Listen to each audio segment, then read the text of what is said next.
Hello my friends, welcome to Hike and Health Adventures.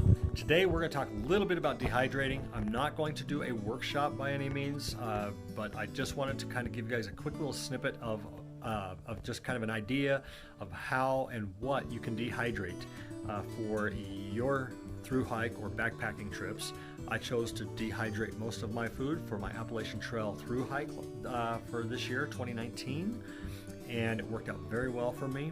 It does take a lot of time, to kind of prepare it and get it in there and to package it and whatnot, but it's well worth it because you know exactly what you're getting. You can add things to the meal that you like, because I know Nor pasta sides and the rice sides, they can be good and yummy, but sometimes, most of the time, there's just something missing. But of course, when you're out on the trail and you're hungry, you'll eat anything. But this way you can actually add things to it, and it's cheaper than buying pasta, Nor sides, and rice.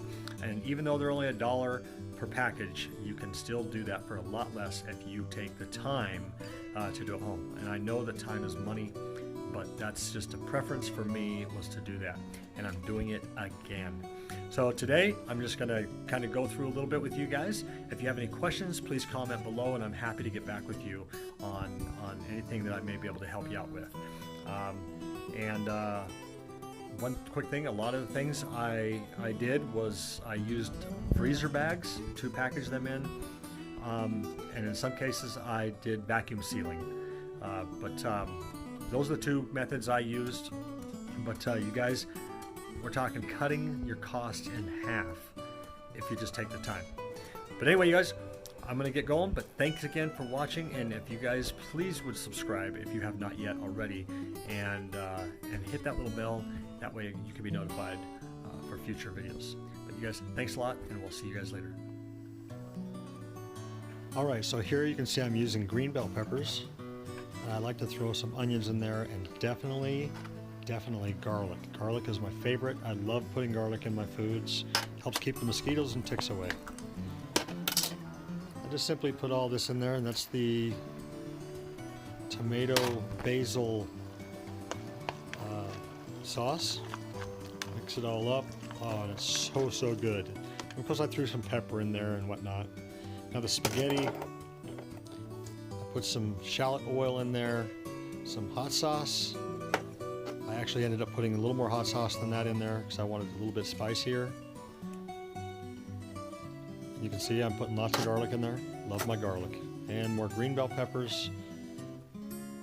You can virtually put anything in your foods, and it'll dehydrate.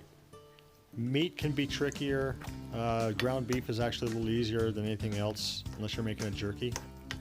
I'll just simply stir it all up, and then off to the dehydrator I go.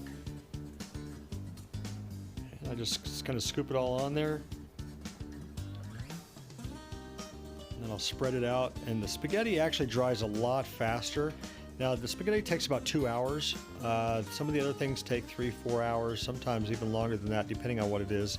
You'll have to, do your own research a little bit to find out whatever you're dehydrating, how long it'll take, and also the temperature.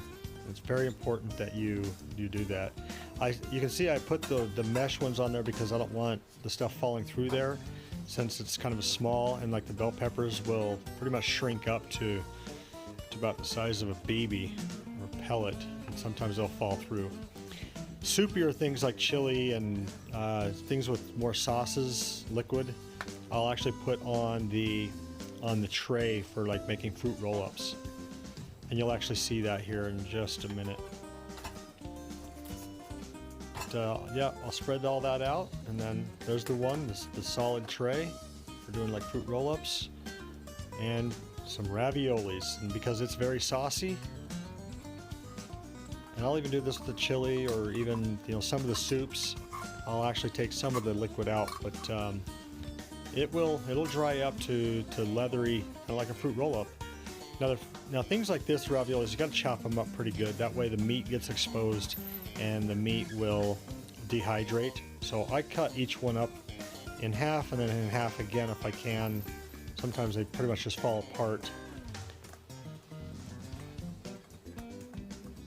as you push on them.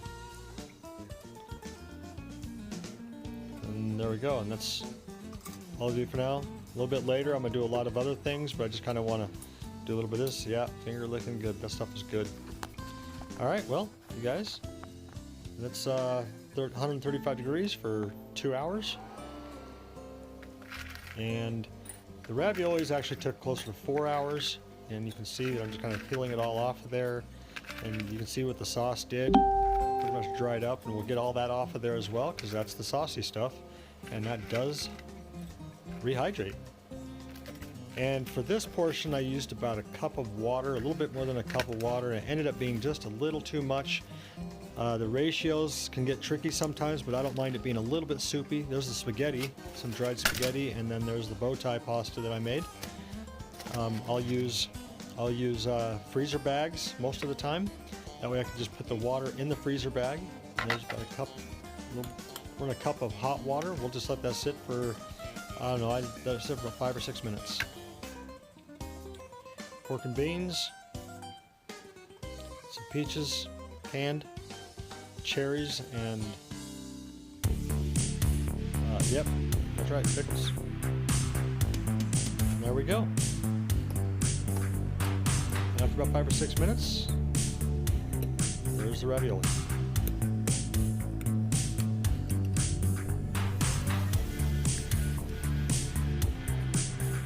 And it tastes just like it came out of the can, except for warm. I cooked it.